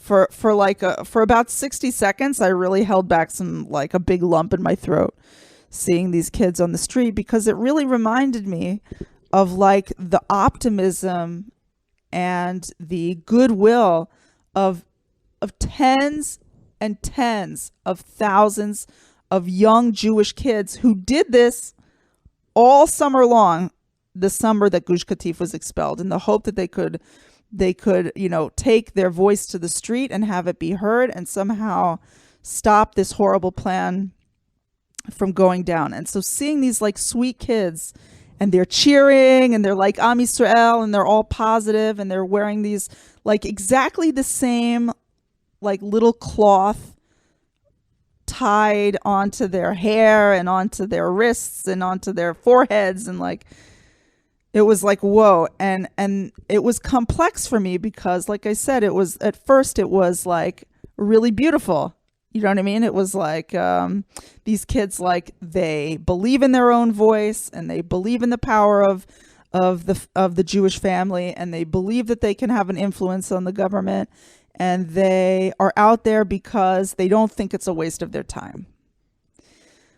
On the other hand, we all know what happened, right? We all know that all these voices were did not win the day, and that today we still suffer the aftermath of what happened in Gush Katif. Not to mention the fact that the lives of hundreds of people were really badly wounded, if not destroyed. These nice people who didn't do anything to anybody, who had their houses like ripped out from under them. And there were a lot of people had heart attacks and divorces and children with problems and all kinds of things. They suffered a lot of trauma, the families of Gush Katif. But also all of us, we've had multiple wars with Hamas. They shoot rockets literally like from the foundations of the homes of Gush Katif. And we don't have access now. Jews, we don't have access to the beautiful beaches of Gaza. You know, Yishai, you and I used to go swim on the beach of Gaza. Mm-hmm. With the beautiful orange shells that used to be lining the whole beach there. So also seeing these kids and seeing all their hope and all their like youthful energy and all their innocence, and then knowing that sometimes that does not win, that was also very painful for me. Seeing these kids and knowing that they don't understand, they haven't been through, thank God, they haven't been through a scenario in which like they're like all what they've been taught about like the power of the Jewish state and the commitment of Jewish people to each other and how good will prevail, that it doesn't always happen, at least in the short term, right? At least we don't win every battle. I guess that's the real point. I think today, Baruch Hashem, that the Jews of Israel do understand what happened in Gush Katif, and I think that there's a lot of remorse for a very big failure of Gush Katif, and it doesn't look to me today like we're headed towards something like that again. Thank God. But anyway, so that was like a moment that I had there today in the street. But mostly it was beautiful, and mostly it was happy, and looking at all these like hundreds of kids that we have just in one town, and knowing that they like are excited about the future, and they believe in themselves, and they believe in their state, and they believe in their God to protect them and help them on their way is wonderful and exactly what we wanted. And also our daughter Leah got a piece of mail from the city of Jerusalem. Right, not connected to the Gush Katif story, but I guess kind of connected to the. Well, I was connecting the optimism and the thing that you were talking about is like, and it is connected. It's not about Gush Katif, but it's about living in the land of Israel, living in the state of Israel. And here comes a letter from the municipality of Jerusalem. Right. So Leah got a letter from Jerusalem this week, and I didn't open it because you know how much kids like to get mail, right? And I was like, I wonder what this is. Maybe it's some like erroneous school registration thing, you know, for Jerusalem. Maybe they like, I don't know, they got our address or something. So I left it, and I was like, kids love to get mail. I'll let her open it herself. So finally she got home and she opened this thing, and it was a certificate, a small certificate, but on like a nice cardboard with like a gold embossing of the emblem of the city of Jerusalem. And it said, Mazel Tov on your bat mitzvah. Mm-hmm.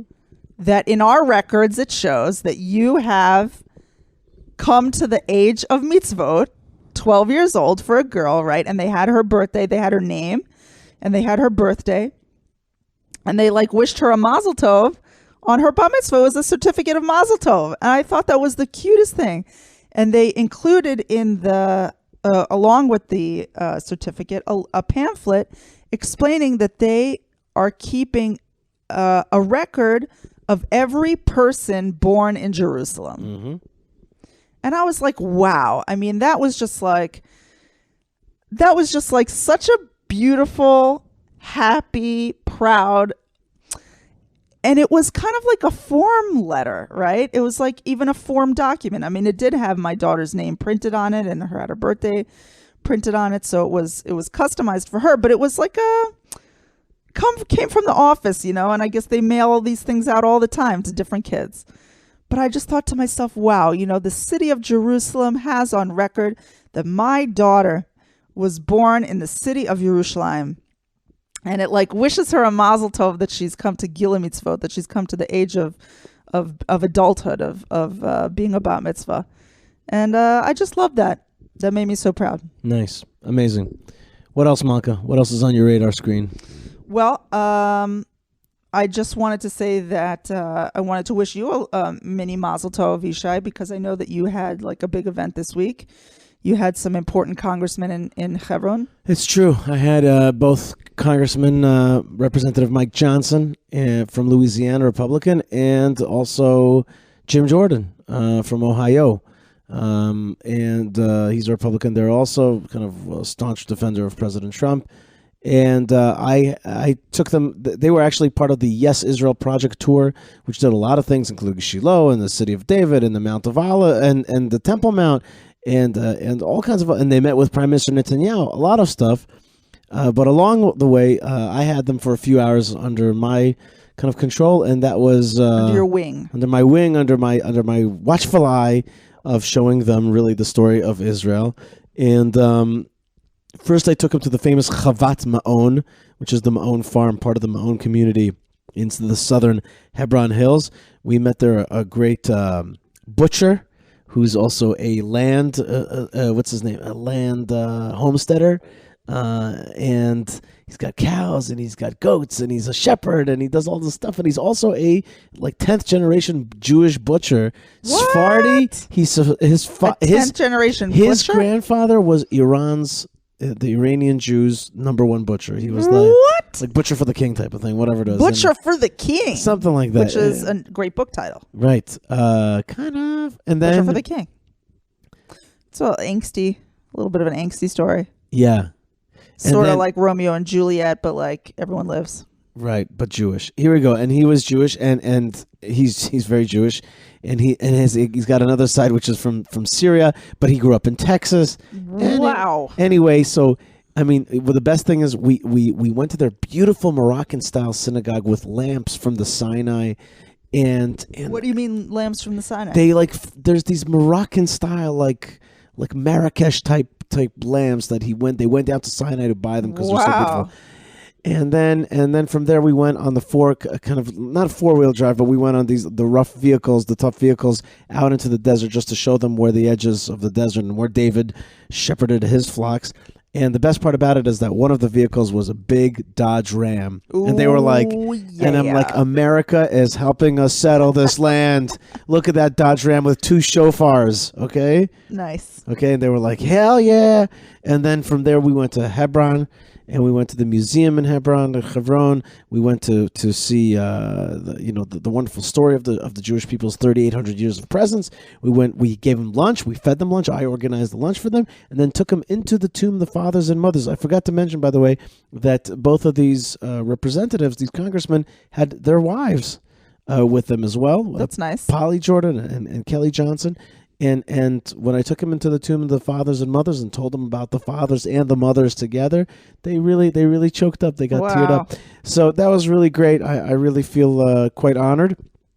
And that is also related to the fact that next week I'm flying out Monday night and heading towards Washington, D.C., where I'm going to be running an event together with a lot of great organizations, Young Jewish Conservatives and Chovevei Tzion, and myself and a few others. We're coming together to do a night to honor Judea and Samaria in something called the Israel Heartland Reception.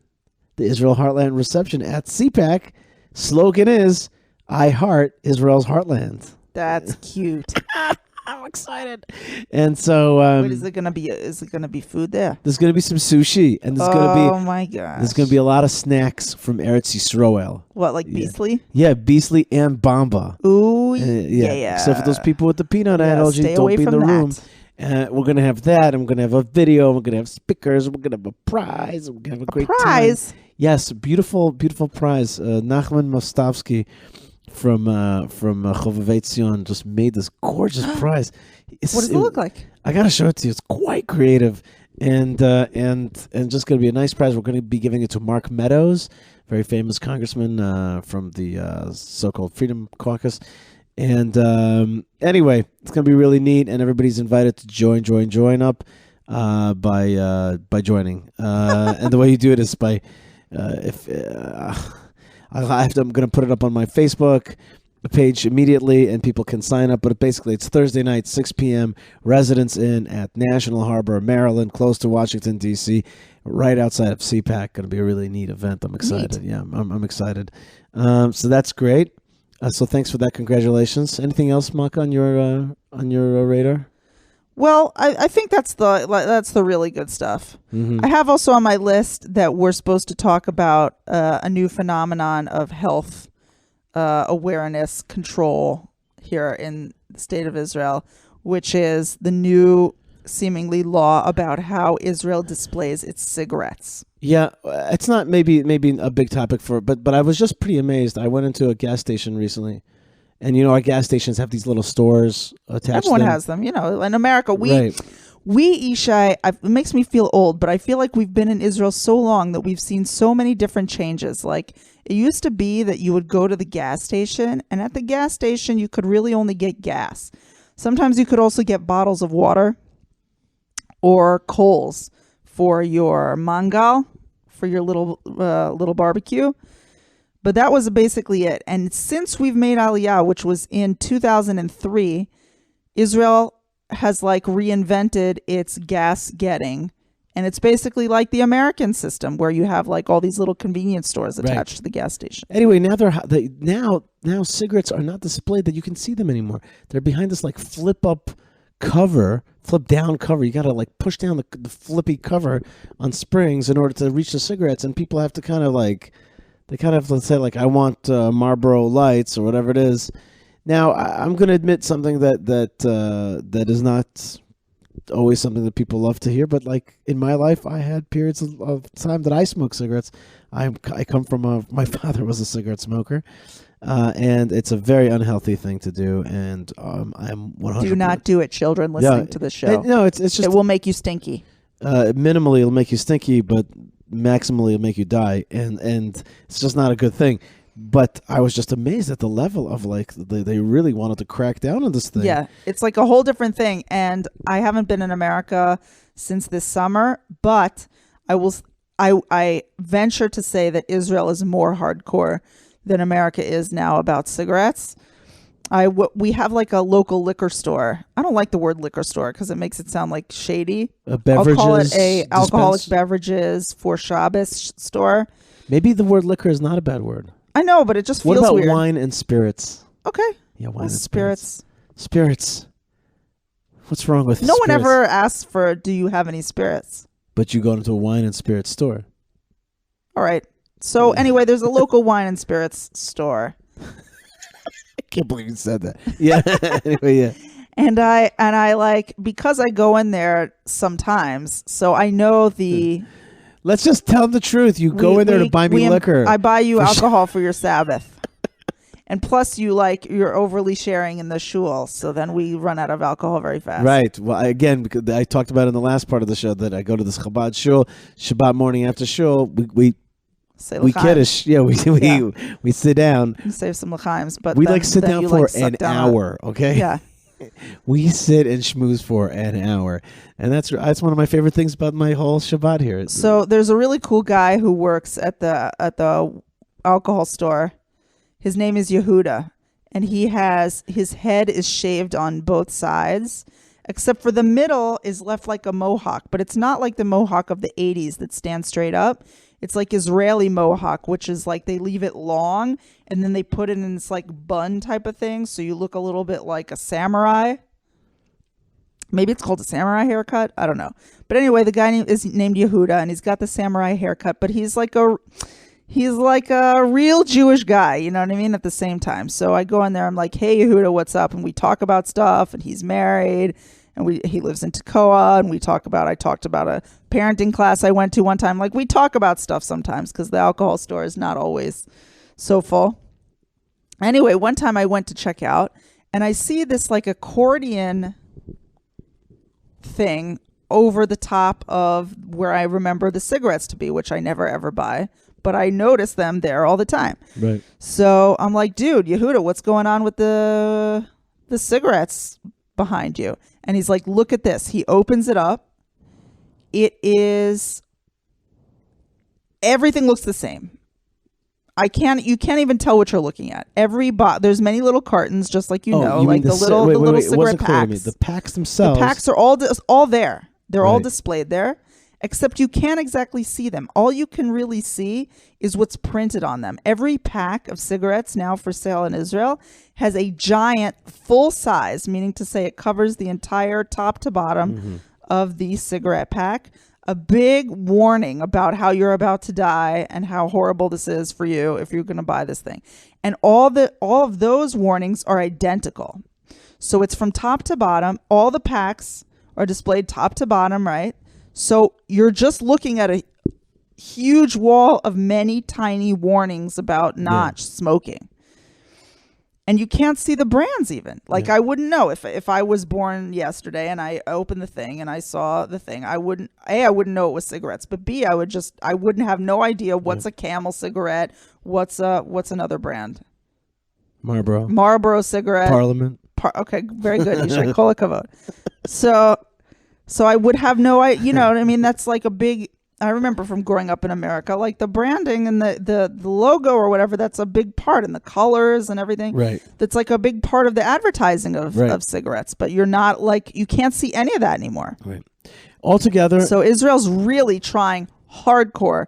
Certainly you're not allowed to smoke in many public spaces and government-run spaces and everything. Israel's trying to really crack down on smoking. Okay, so the bottom line of all your stories, except for the congressman stories, is really about the future, about the children, about Jerusalem sending out that bat mitzvah, mazel tov card, about remembering Gush Katif, and about moving towards the future, and about protecting our children from harmful things. I just want to say one more little thing about the Jerusalem certificate. One thing that moved me about that certificate is that we don't live in Jerusalem. We don't live in Jerusalem anymore. It's not like you get your electric bill and then you get your bat mitzvah certificate. Right. You know what I mean? Like in the same thing. It's like they went and found us, and they were like, I guess I could have been in the Golan, right? Yeah. And they would have been like, but you were born in Jerusalem. Because just to make it clear, we see Jerusalem out the window. It's right, but we're not. We're not in the. We're not in the. We're not in the city. Between of Jerusalem. us and Jerusalem is the city of Bethlehem. Right, and it reminded me of the Psalms, which says that one day it's going to say Ish. How does it go? Ish yuladba. Like it's gonna say this man and this man was born in Jerusalem, right. or that all of us were born really. That's what really interesting. born. I always think of it differently as a count. Like this one, right. It'll be a source of great pride for each person that they were born in. Shai Agnon, when he received the prize, the Nobel Prize, he basically was like, "I was born in Jerusalem, but my body, because of the exile, was born in right." You know, some right, but he's like, but really, what my soul is, it's from Yerushalayim. Right. That's what his point was. All right, folks, you are listening to the Yishai Fleisher Show. Malkah Fleisher, thank you so much for joining us, and thank you for all those great stories about a Jewess living in the land of Israel, feeling those feelings, raising those children, and moving the project along. Yasher kochech, may you have continued strength. Amen. And God bless you, folks, wherever you are. Write us an email, yishai@thelandofisrael.com. Come to the CPAC event. That would be great. Come to Hebron by going to hebronfund.org and going on one of our incredible trips, weekly trips to Hebron. Also stopping off at the Tomb of Rachel. Check out our sponsors at Tchelet, Tekhelet, the True Blue Jew String. Rabbi Mike Feuer just got his new pair. I saw it swinging during Mincha today. Nice. Okay, and it was great to see a lot of people really getting around here. More and more Tchelet is the way to be. And if you're just all white, you're just God bless you anyway. Yeah, just God bless you. What else? Oh, yeah, and this amazing radio station called The Land of Israel Network with so many great shows. We love to hear from you. We love to be part of your life. We love to, I sat with a wonderful couple from Saskatchewan, and they're listeners to the show, and they told me about their life, and their life is one that's very, very much in nature. They even once a season hunt buffalo and eat it, and that's right. Wow. And they What are. do they do with the fur? They use every part of it. They sell the fur. This and that. I'm so glad to hear that the buffalo are out there, though. Yeah. Oh, yeah. They're out there, and so and it's very, very controlled, and it's not like people are killing them left and right. Right. I think that's probably it's very, controlled. regulated. But the point is, where they get their spiritual sustenance? Right here, Wow, yo. right up in here. That's right. So there you go. So God bless you wherever you are. Stay tuned. Stay strong, and have a great, great Shabbat wherever you are, whoever you are. You are part of the story. Lots of love from the land of Israel, the land of blessings. Malkah, Shabbat Shalom. Shabbat Shalom. God bless you, and Shalom. Bye.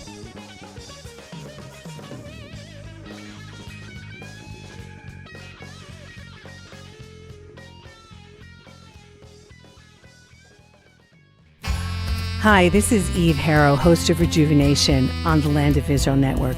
You can hear a new show from me every Sunday, and every day of the week, shows from another one of my very talented fellow show hosts. Reach me, Eve, at thelandofisrael.com, and keep listening, everybody. We love your feedback.